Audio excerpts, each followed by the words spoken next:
आज जो हो रहा है उसका असर शायद आपके घर तक पहुंच सकता है। हाँ, आपके घर तक, आपकी गाड़ी के फ्यूल तक, आपके मंथली बजट तक और शायद आपकी सेविंग्स तक। और हो सकता है आपको अभी इसका एहसास भी ना हो। नमस्ते दोस्तों, मैं हूं काव्या और यहां हम सिर्फ न्यूज़ नहीं सुनते, हम समझते हैं कि उसका रियल इम्पैक्ट क्या होता है। रीसेंट रिपोर्ट्स के मुताबिक ईरान ने मिसाइल्स और ड्रोन्स लॉन्च किए टुवर्ड्स दोहा, कुवैत, दुबई और बहरेन।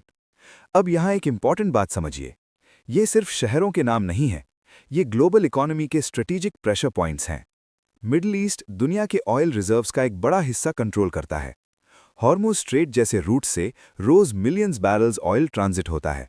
अब सोचिए, अगर इस रीजन में टेंशन एस्केलेट होता है तो क्रूड ऑयल प्राइसेस स्पाइक कर सकते हैं, ट्रांसपोर्टेशन कॉस्ट बढ़ सकती है, इंपोर्ट्स महंगी हो सकती हैं। एक एक्शन, मल्टीपल कॉन्सिक्वेंसेस। जब दुबई या दोहा जैसे हब्स का नाम कॉन्फ्लिक्ट के साथ जुड़ता है तो इन्वेस्टर्स अलर्ट मोड में चले जाते हैं, मार्केट्स सेंसिटिव हो जाते हैं और गवर्नमेंट्स डिप्लोमैटिक सिग्नल्स भेजने लगती हैं। ये सिर्फ एक स्ट्राइक की स्टोरी नहीं है, ये प्रेशर की स्टोरी है, पावर प्रोजेक्शन की स्टोरी है और पोजिशनिंग की स्टोरी है। कभी कभी मिलिट्री एक्शन का मकसद सिर्फ फिजिकल डैमेज नहीं होता, बल्कि मैसेज देना होता है। मैसेज ओपोनेंट्स को, एलाइज को और ग्लोबल पावर्स को।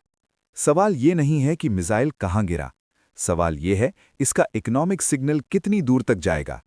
अगर सिचुएशन यहीं रुकती है तो स्टेबिलिटी वापस आ सकती है, लेकिन अगर एस्केलेशन होती है तो एनर्जी मार्केट्स, ट्रेड रूट्स और इंटरनेशनल रिलेशंस नई डायरेक्शन ले सकते हैं।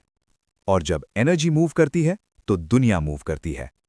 अब असली सवाल आपके लिए, क्या ये सिर्फ एक टेम्परेरी टेंशन है या ग्लोबल बैलेंस में एक नया शिफ्ट? ग्लोबल कॉन्फ्लिक्ट्स दूर लगते हैं, लेकिन उनका इम्पैक्ट कभी दूर नहीं होता। इसलिए इन्फॉर्म्ड रहना सिर्फ अवेयरनेस नहीं, स्मार्टनेस है। अगली वीडियो में हम ब्रेकडाउन करेंगे, अगर ये सिचुएशन आगे बढ़ती है तो इंडिया जैसी कंट्रीज पर इसका प्रैक्टिकल इफेक्ट क्या हो सकता है। तब तक हेडलाइंस से आगे देखिए। Stay aware, stay sharp, stay human.